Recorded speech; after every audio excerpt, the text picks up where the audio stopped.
Fellow American patriots, I come to you today with my face hidden like a common criminal, as I must protect my family, as well as myself, from a tyrannical government that is doing everything it can to silence patriots who believe in the Constitution, the law, and the United States of America as a free republic. Even before taking office, Obama broke his promise not to appoint lobbyists to his administration, and since then, he's also abandoned his promises to pay for every dollar of new government spending and to bring home all combat troops from Iraq within 18 months. And in recent days, he's outraged his political base by reversing his earlier commitments to eliminate military tribunals and release photos depicting prisoner abuse. During the presidential debates last year, Obama declared that capturing or killing Osama bin Laden has to be our biggest national security priority. In his first TV interview after winning the election, he said the terrorist leader was not just a symbol. He is also the operational leader of an organization that is planning attacks against U.S. targets, and that the additional troops being sent to Afghanistan would hunt him down because, quote, capturing or killing bin Laden is a critical aspect of stamping out Al-Qaeda, end quote. That is a direct quote from Barack Hussein Obama. Bin Laden's significance to Obama dissipated during the transition. By the time Obama gave another interview in early January, he said killing or capturing bin Laden was not necessary to, quote, meet our goal of protecting America, end quote. A few months later, when he announced his Afghanistan troop surge, he made absolutely no reference to the hunt for bin Laden. Early in his presidential campaign, Obama had great reservations about the costs and risks of human spaceflight. He said he would delay NASA's plans to send humans to the moon and eventually Mars, but instead spend that money on education. But as Florida, Ohio, and Texas became more politically important, Obama began to walk back his proposed NASA cuts, promising to fund unmanned space exploration and some other scientific missions. Now that he's in office, Obama's reversal is complete. The White House budget that was released provides a healthy increase in NASA funding and explicitly endorses the goal of returning Americans to the moon and exploring other destinations. In the U.S. Senate and on the campaign trail, Obama firmly declared that the death of 1.5 million Armenians during World War I was genocide, a touchy topic between Turks and Armenians and a political priority for the Armenian Americans, and promised that as president I will recognize the Armenian genocide. Nonetheless, during his recent trip to Turkey as president, Obama again broke his promise. Instead, he tried to muddy the waters, announcing that his views are on record and have not changed, but refusing to state what those views actually are. Even though he unapologetically promised to raise taxes on entrepreneurs and everybody else, making more than $250,000 per year, Obama offered small business some solace by promising several specific tax cuts, one of which became a cornerstone of his campaign jobs plan, would eliminate capital gains tax for small businesses. Another, which he proposed as the economy crashed in the waning days of the campaign, would offer businesses a $3,000 tax credit for every employee they hired. The economy has not improved since Obama's election, no matter what he tries to tell you. But he nevertheless shelved both proposals. His budget puts off the capital gains tax until after his term in office ends and makes no mention of his new job tax credit. These examples only scratch the surface of Obama's reversal since taking office. Other flip-flops include everything from federally funding needle exchange programs, which he supported in the campaign, but his budget does not, allowing 5 days of public review before bill signings. He broke that promise with his very first bill signing, and ordering the repeal of Don't Ask, Don't Tell. Obama said quite clearly during his campaign that long-term trillion-dollar deficits are unsustainable.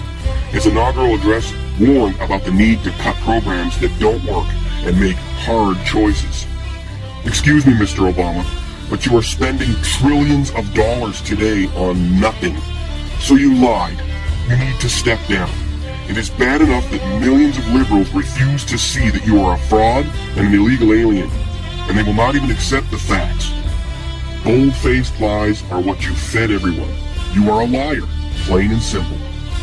Your stimulus plan has bankrupted America. You are a disaster as a so-called president. And I say so-called because in mine and many millions of Americans' views, you are not a president. You are a usurper and a fraud. The fact is, eventually, all of this money will have to be paid back, or we will be crushed under the interest debt alone. The fact is, government money stimulates nothing except government. Your stimulus plan is unconstitutional, and you are nothing but a con man. But all of you idiotic liberals want the spending, so you hype it. You do not care about the Constitution. You don't care that our children will never be able to pay back the debt. You just want to hype your messiah, who is doing the same things on steroids that liberals have always done, and that is destroy America. The disciples of Barack Obama, who really believed the Messiah when he told them that if we did not act right now and pass the stimulus, that unemployment would shoot above 8%, and that only the stimulus could keep it below 8%. Well, the stimulus has passed, and the unemployment rate is over 9%. What is your response to this, Mr. Obama? His response was, well, it was a good and mainstream estimate. No, they were wrong. Not only were they wrong, they knew it at the time. And they knew they were going to be wrong because mainstream estimates said that unemployment would hit 10% or higher. It was the liberal estimates that believed the 8% cap number and no one else. And since the mainstream media is liberal controlled, liberals easily bought the lie. Patriots, all I can say to you is this. When you write, speak, or refer to the fraud in the White House as president, you solidify his crimes against America and Americans. He is not our president. He is a fraud. He is not a natural-born citizen and has perpetrated the biggest fraud ever against American citizens. Just call him Obama, or Soetoro, or Dunham, or Mickey Mouse for that matter. Any name will do, since we don't really have proof of his real name. Stop calling him president. He is not our president. His push to reform our Constitution, our country, and our lives is on the fast track because he knows that his top co-conspirators, Reid, Pelosi, and Boxer, as well as others, will soon be out of a job. They know we are going to vote them out of office, and he won't have the luxury of his usual communist backing in the Congress. Barack Obama drafted a proposal that term limits for the president be removed. Does this not scare the hell out of you? It damn well should. Barack Hussein Obama is a fraud, plain and simple. If you choose not to accept this fact, it is you that will be the direct cause of America's collapse. You, all of you, that blindly support this criminal thug from Kenya. Write to the White House and demand as a citizen that he either prove his eligibility to sit as a U.S. president or that he step down. He has no more right to sit in the House than Osama bin Laden. And all of you, even you liberals, know it, but you refuse to admit it because you like the government handouts that you live for. Those things that we hold most dear, our freedom, our democracy, and our claim to the nation of laws, have been stolen, sullied, abridged, or rendered moot by this thug criminal fraud. We have foolishly allowed unethical politicians to steal elections outright.